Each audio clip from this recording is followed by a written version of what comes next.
नमस्कार। अक्सर विद्यार्थियों का ये प्रश्न रहता है कि सर हम अकाउंट्स को कैसे पढ़ें।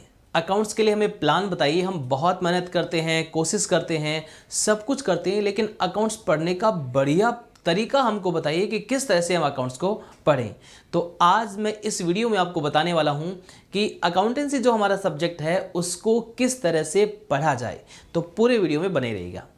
सबसे पहली और ख़ास बात, अलग अलग सब सब्जेक्ट की अपनी अपनी महत्ता है। ठीक इसी तरह से हमारा जो अकाउंट सब्जेक्ट है उसकी भी अलग अपनी महत्ता है। लेकिन अकाउंट सब्जेक्ट्स में सबसे पहला और महत्वपूर्ण चीज़ क्या होती है, आपको लगातार उससे जुड़ा रहना पड़ता है। लगातार, जैसे हम डेली खाना खाते हैं, पानी पीते हैं। जिस दिन हम खाना नहीं खाते या एक दो दिन खाना नहीं खाएं, मान लो कि व्रत वगैरह कर रहे हैं, तो हमारी थकावट महसूस कर रहे हैं, या फिर अगर 2-3 दिन अगर हम थोड़ा सा लेट कर देते तो कितनी परेशानी होती है। ठीक इसी तरह से नियमित रूप से जैसे हम भोजन करते हैं, पानी पीते हैं, हमारे अकाउंटेंसी सब्जेक्ट में भी हमें इस तरह से कंसिस्टेंसी बनाए रखनी होगी। सबसे पहला और ख़ास काम क्या है, आपको कंसिस्टेंसी बनाए रखनी है ना। और कैसी? रोज पढ़ना है, रोज पढ़ना है, रोज डेली पढ़ना है, रोज पढ़ना है। अब कहोगे सर रोज का मतलब क्या हुआ, कितना समय पढ़ें, कितना दें? चाहे कितना ही, चाहे आधा घंटा, चाहे 1 घंटा, चाहे 2 घंटा, डेली आपको अकाउंट्स को समय देना ही देना है। इससे पहले मैं एक पॉइंट और जोड़ना चाहूँ तो किसी भी विषय को हम पढ़ते हैं तो पहले उसमें अपने को रुचि लेना है कि हाँ ये विषय मुझे बहुत पसंद है, मैं इसको पढ़ूंगा, मुझे समझ आएगा। हमारा जो थॉट प्रोसेस है उसको भी हमें पॉजिटिव रखना है। ठीक है। फिर 2 नंबर में आपका कंसिस्टेंसी आता है। जब हम ये सोच लेते हैं कि ये मुझे पसंद है विषय, मैं इसको पढ़ूंगा तो मुझे समझ आएगा, और उसके बाद में उस पर वर्क करना है। यानी कंसिस्टेंसी, लगातार पढ़ना है, रोज पढ़ना है, नियमित पढ़ना है। कितना पढ़े, लेकिन पढ़ना जो जरूर है, रोज आपको उसको समय देना है, चाहे आप उसको कितना ही समय दें। तो सबसे पहली और ख़ास बात, आपको डेली अकाउंट्स को टाइम देना ही देना है, चाहे कितना ही दो, आपको देना ही देना है। ठीक है। उसके बाद में बात आती है कंसेप्चुअल क्लैरिटी। आप कहोगे सर जब हम रोज पढ़ें तो क्या पढ़ें, तो उससे पहला ही बिंदु आता है, कोई भी आप चैप्टर पढ़ रहे हैं तो उसका आपका कॉन्सेप्ट क्लियर होना चाहिए। यहाँ कॉन्सेप्ट क्लियर होने का मतलब ये है कि क्या हम उसके क्वेश्चन करें। कॉन्सेप्ट क्लियर का मतलब यहाँ पर यह है कि आप कोई भी क्वेश्चन करते हैं तो उससे पहले उसका प्रिंसिपल है, कोई ना कोई कॉन्सेप्ट है उसका कि इसको करना कैसे है, तो वो क्लियर होना बहुत ज़रूरी है। जैसे फॉर एग्जांपल के लिए आप पार्टनरशिप पढ़ रहे हैं, पार्टनरशिप का फंडामेंटल आप पढ़ रहे हैं, P&L एप्रोप्रिएशन अकाउंट आप पढ़ रहे हैं, तो आपको पहले पता होना चाहिए कि P&L एप्रोप्रिएशन अकाउंट के डेबिट साइड में हम क्या लिखते हैं, क्रेडिट में क्या लिखते हैं, है ना। इंटरेस्ट ऑन कैपिटल कैसे कैलकुलेट करते हैं, इंटरेस्ट ऑन ड्रॉइंग कैसे कैलकुलेट करते हैं, वो पहले होना जरूरी है। अब कहोगे सर कॉन्सेप्ट क्लियर होगा कैसे, पता कैसे चलेगा कि हमारा कॉन्सेप्चुअल क्लैरिटी हो गई है, पता कैसे चलेगा? तो देखो वो अभ्यास से आएगा, बार बार टाइम देना उसको, इसको टाइम अच्छे से देना आपको ना, इसको आपको समय देना है, समय देना है। समय देने का मतलब क्या है, कॉन्सेप्ट क्लियर करने के लिए जब तक कॉन्सेप्ट क्लियर नहीं होता है, एक बार पढ़ो, दूसरी बार पढ़ो, तीसरी बार पढ़ो, चौथी बार पढ़ो, क्योंकि एक बार अच्छे से आपका कॉन्सेप्ट क्लियर हो गया तो फिर क्वेश्चन चाहे कैसा भी हो आप उसको कर पाओगे। अगर आपने कॉन्सेप्ट क्लियर नहीं किया, क्वेश्चन स्टार्ट कर दिए, एक क्वेश्चन कर लोगे, दूसरा कर लोगे, तीसरे में जाके अटक जाओगे। दिक्कत क्या आएगी, आप वहाँ क्वेश्चन में जाके सोचोगे ये कैसे आया। तो कॉन्सेप्ट क्लियर करना बहुत ज़रूरी है। अगर कॉन्सेप्ट आपका अच्छे से क्लियर हो गया है तो फिर क्वेश्चन में दिक्कत नहीं आएगी। आपका कॉन्सेप्ट क्लियर रहेगा तो आप क्वेश्चन में सवाल करोगे, भाई ये क्वेश्चन में ऐसे कैसे, ऐसे होना चाहिए, कॉन्सेप्ट में तो हमने ये पढ़ा था।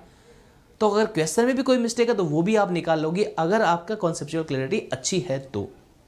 और उसको करने के लिए आपको 2-3-4 बार उसको समय देना पड़ेगा, तब क्लियर। भले इसमें समय लग जाए, कॉन्सेप्ट क्लियर करने के लिए आपको टाइम लगने दो, कोई दिक्कत नहीं, लेकिन कॉन्सेप्ट हर टॉपिक का आपको क्लियर करना जरूरी है। फिर आप क्वेश्चन करोगे तो आपको मस्ती से करोगे और आपको अच्छा भी लगेगा, अच्छा ये ऐसा है, हमने कॉन्सेप्ट में पढ़ा था, कोई दिक्कत नहीं, क्वेश्चन हमारे से हो जाएगा।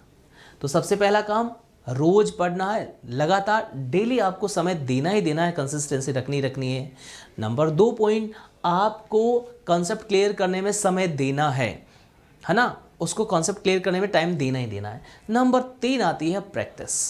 तीसरी चीज़ आती है आपकी प्रैक्टिस। देखो हर चीज़ का एक ही सॉल्यूशन होता है। अगर आपने एक बार कोई कॉन्सेप्ट क्लियर कर लिया, आपने एक बार क्वेश्चन कर लिए, कुछ कर लिए, आपने छोड़ दिया, उसको रख दिया एकदम इस तरह से, आप वापस जब उसको 10 दिन के बाद में देखोगे आपको उसी तरह की समस्याएं वापस से आएगी। आपको प्रैक्टिस करनी है। अब प्रैक्टिस किसकी करनी है? प्रैक्टिस दो तरह की प्रैक्टिस होती है आपकी। एक प्रैक्टिस आप करते हैं एमसीक्यूज की और एक प्रैक्टिस आपकी डिस्क्रिप्टिव की। एमसीक्यूज आपके कॉन्सेप्ट क्लियर करने के लिए भी बहुत काम आते हैं और क्विक रिवीजन इससे हो जाता है, पूरे चैप्टर के अंदर हम घूम करके आ भी जाते हैं। डिस्क्रिप्टिव का मतलब होता है बड़े क्वेश्चन करना, इलस्ट्रेशन करना या न्यूमेरिकल क्वेश्चन करना, ये डिस्क्रिप्टिव के अंदर आ जाएगा। हम जो पढ़ाते हैं वो हमारा तरीका भी रहता है। हम आपका संडे टेस्ट जो लेते हैं वो इसी तरह से लेते हैं हमारे कि एमसीक्यूज का भी संडे टेस्ट होता है, डिस्क्रिप्टिव का भी होता है। दोनों तरह के स्टूडेंट को प्रैक्टिस हो जाती है। तो प्रैक्टिस आपको करनी ही करनी है। अब प्रैक्टिस कैसे करें, क्या क्या करें, इसमें आप अपना रेशियो बना सकते हैं। ऐसे भी कर सकते हैं कि जैसे मान लो कि कोई भी टॉपिक आप पढ़ रहे हैं उसके कुछ एग्जाम्पल कर लिए, मान लो अपने 2-3 एग्जाम्पल कर लिए, है ना, तो उसके फिर 4-5 क्वेश्चन कर लिए। अगर आपके पास सफिशिएंट समय है, देखो अब ये भी डिपेंड करता है कि आप कैसे पढ़ रहे हैं, कब पढ़ रहे हैं।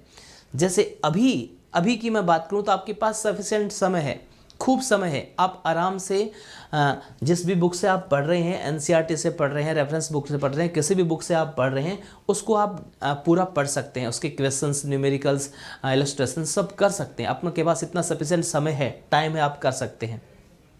तो आपके पास सफिशिएंट टाइम है तो आप सब पढ़िए, सारा कीजिए, है ना। सेम टाइप के क्वेश्चन आ रहे हैं, आपको लग रहा है कि नहीं इसको वापस से करने की रिक्वायरमेंट नहीं है तो छोड़ सकते हैं, बाकी आप कीजिए।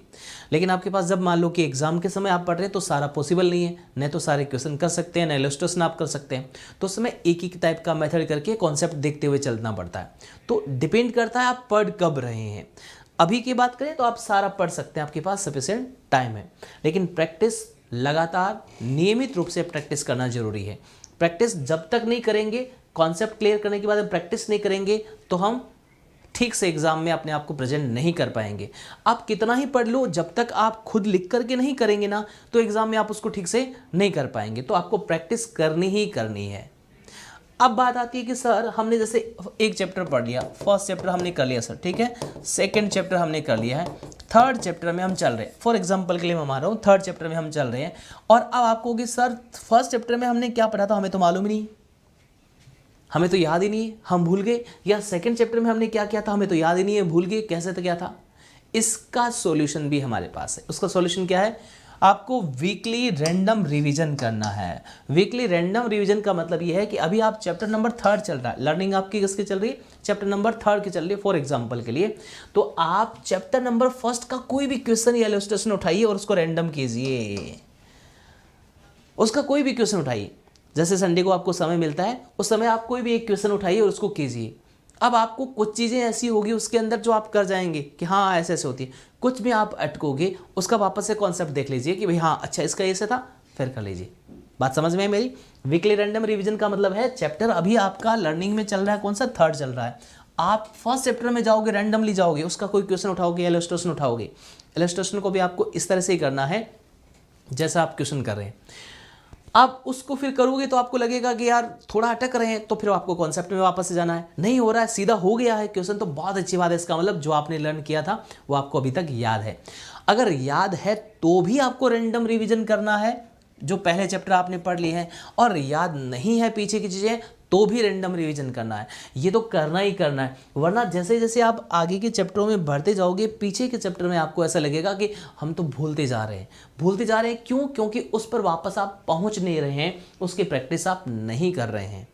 तो अकाउंट्स में ऐसा आपको करना है। अगर ऐसा करते हो तो एग्जाम के समय आपके पास लोड नहीं रहेगा बिल्कुल भी, क्योंकि हर चैप्टर से आप वीकली वापस फेमिलियर हो रहे हो।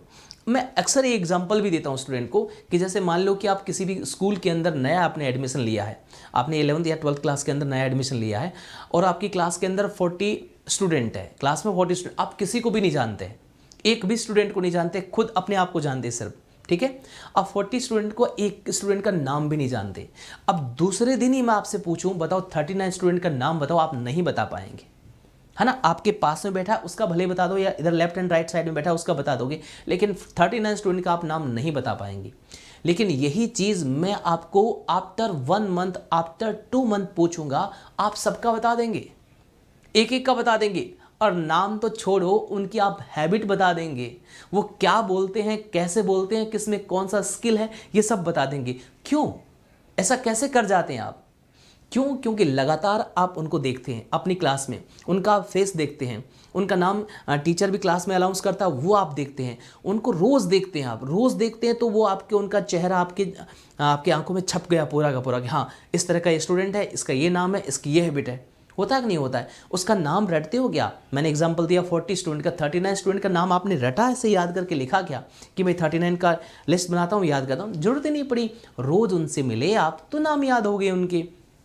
ठीक ऐसा ही आपका क्या है, प्रैक्टिस होता है। ठीक ऐसा ही इसको हम रिवीजन कह सकते हैं। अब तो आपको प्रैक्टिस करोगे, रैंडम रिवीजन करोगे, पीछे वाले चैप्टरों में जाके आओगे तो ऐसा लगेगा कि अच्छा ये चैप्टर पिछली बार ही तो रिवीजन किया था, ये तो मुझे मालूम है, कर लूँगा। तो रैंडम वीकली रिवीजन करोगे आप, जो पीछे चैप्टर आप पढ़ चुके हैं उनका। उसके बाद में आता है कि भाई एग्ज़ाम हमारा आ गया है या फिर कोई टेस्ट आ गया है, किस तरह का उसका प्रैक्टिस कैसे करना है। तो उसके लिए आपको मॉडल पेपर या सैम्पल पेपर की प्रैक्टिस करनी होती है। भाई मॉडल पेपर आपको बताता है कि परीक्षा का पैटर्न आपका कैसा है, या सैम्पल पेपर बताता है कि आपका एग्ज़ाम का पैटर्न कैसा है। एग्ज़ाम में आपको रिप्रेजेंट कैसे करना है। आपने सब कुछ किया, बहुत अच्छा किया, अच्छी तरीके से किया, लेकिन उसको एग्ज़ाम में मार्क्स लाने के पर्पज़ से कैसे कर पाओगे। तो आपको यहाँ पता चलेगा कि अच्छा इस चैप्टर में इस तरह के क्वेश्चन पूछते हैं, इसमें एमसीक्यूज पूछते हैं, इसमें नहीं पूछते हैं, इसमें शॉर्ट टाइप के क्वेश्चन आते हैं, इसमें आपके बड़े वाले क्वेश्चन आते हैं। ये सारा आइडिया आपको हो जाएगा जब आप प्रैक्टिस किसके करेंगे, मॉडल पेपर की और सैम्पल पेपर की प्रैक्टिस करोगे, तभी हो जाएगा। और इन सब चीज़ों में अपन चीज़ ये जोड़ सकते हैं, प्रैक्टिस होगी, हालांकि रिविज़न भी इसको कह सकते हैं, प्रैक्टिस होगी, इसको रिवीजन भी कर सकते हैं। तो ये बहुत ज़रूरी है, बहुत ज़रूरी है। रिवीजन यानी बार बार जाना। मैंने आपको एग्जांपल दिया, एकदम बहुत सिंपल सा एग्जांपल दिया। आप अपनी क्लास के उन 39 स्टूडेंट को नहीं जानते, जिनका नाम भी नहीं सुना, लेकिन 1 मंथ 2 मंथ के बाद में आप सबका नाम बता देते हैं, सबके हैबिट भी बता देते हैं। क्यों? क्योंकि रोज़ उनके चेहरे आपने देखे। तो आपको अपने जो अकाउंट्स की बुक है उसके हर चैप्टर के चेहरे देखने हैं। रोज संभव नहीं तो वीकली रैंडम रिवीजन करना है, यानी हर चेहरा ऐसे समझना है। फर्स्ट चैप्टर जो है ना, वो किसी का चेहरा है, मेरे साथी का चेहरा है, उसको मुझे रोज़ देखना है। उसको रोज़ नहीं देख पाऊँ तो वीकली तो उसमें जाना ही जाना है, उसके किसी टॉपिक पे जाना है। एक बार आपने P&L एप्रोप्रिएशन का ले लिया, एक बार आपने पार्टनर कैपिटल अकाउंट का ले लिया, एक बार आपने पार्टनर करंट अकाउंट का ले लिया, है ना। इसी तरह से मान लो मैं एडमिशन की बात करूँ तो एक बार रेशियो का कोई प्रैक्टिस करके देख ली, न्यू प्रॉफिट शेयरिंग रेशियो की। एक बार आपने सेक्रीफाइस रेशियो का कोई क्वेश्चन कर लिया, एक बार आपने अनडिस्ट्रीब्यूटेड प्रॉफिट एंड लॉस का एनालिसिस कर लिया, है ना। एक बार आपने बैलेंस शीट का कर लिया, है ना। अलग अलग ऐसे उसका भी आप प्लान बना सकते हैं कि मुझे कब किसका कैसे कैसे क्या करना है। तो ये सारे कदम आप उठा करके अगर आप अपना स्टेप बाय स्टेप काम करते हैं तो एग्ज़ाम के टाइम में एकदम कॉन्फिडेंट रहेंगे आप। आपका पेपर बहुत अच्छा जाएगा। आपको उस समय 4-5 दिन की नींद हराम करने की ज़रूरत ही नहीं पड़ेगी। आपको लगेगा ही नहीं कि भाई एग्ज़ाम आ गए। आपको ऐसा लगेगा कि अच्छा इन चैप्टरों से मैं तो रोज़ घूम के आता हूँ, मैंने मॉडल पेपर सैम्पल पेपर की भी प्रैक्टिस कर ली है, तो मुझे किस बात की परेशानी है। सब चीज़ों का प्रैक्टिस हो रखी है, कहीं दिक्कत नहीं आती है। और अगर आप डायरेक्ट पहुँचते हैं, सीधा पीछे को छोड़ते जाते हैं, तो फिर आपको परेशानी आती है और सब रिविज़न एक साथ आप नहीं कर पाते। तो ये सारे कदम अगर आप उठाते हैं तो निश्चित रूप से आपकी अकाउंटेंसी जो सब्जेक्ट है उसमें कमांड अच्छी हो जाएगी, आपको अच्छा लगने लग जाएगा और आप अच्छा उसमें एग्ज़ाम में बेहतर अपना जो परफॉर्मेंस है वो दे पाएंगे। तो ये स्टेप है जो बेस्ट अप्रोच है अकाउंट्स को पढ़ने की। रोज़ पढ़ना है, कॉन्सेप्ट को क्लियर करना है, प्रैक्टिस करनी है सब तरह के क्वेश्चन की, है ना, एग्जाम्पल की, क्वेश्चन की, सबकी करनी है। वीकली रैंडम रिवीजन करना है। मॉडल पेपर और सैम्पल पेपर का एग्जाम से पहले इससे पहले इसकी प्रैक्टिस करनी है। इतना आप करते हो तो निश्चित रूप से उम्मीद करता हूँ आपको अकाउंट सब्जेक्ट बहुत अच्छा लगने लग जाएगा और आप उसमें अच्छा स्कोर भी करेंगे। उम्मीद करता हूँ ये वीडियो आपके लिए बहुत महत्वपूर्ण साबित होगा। अगर आपको अच्छा लगता है और इससे आपको अपने अकाउंट्स पढ़ने में सहायता मिलती है तो कमेंट बॉक्स में लिख कर मुझे ज़रूर बताना, मुझे भी अच्छा लगेगा। Thank you.